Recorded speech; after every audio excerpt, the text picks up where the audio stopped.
nagsiseparate na yung mga dumi.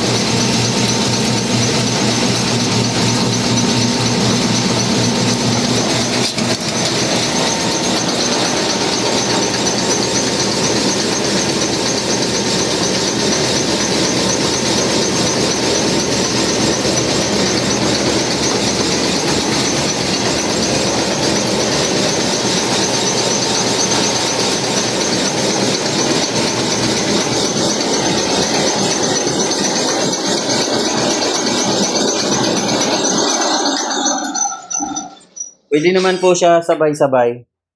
Kapag puno, tuloy-tuloy yung andar nyo. Pwede rin na papunuin muna bago paandarin yung machine. Yung iba kasi nagtitipid sa kuryente. Kailan kung nagmamadali kayo, hinahabol nyo na yung maraming makiskis, tuloy-tuloy, sabay-sabay pwede. So kita nyo, yung mga madudumi. So, malinis na siya. So dito, yung palay natin, malinis na. Wala na yung mga... Oo. So ang gagawin natin, pwede na natin siyang on. Then, di ba, makyat, halo. Then, on na natin ulit.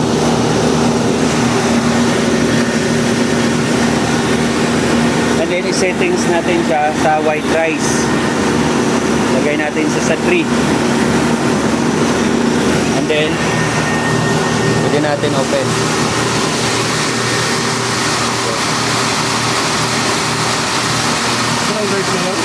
Opo.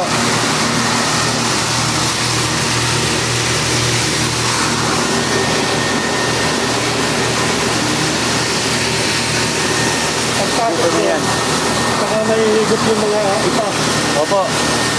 Ito na po yung separator ng mga ipa. Tapon na po dito. Yan po. Yan po ang hose.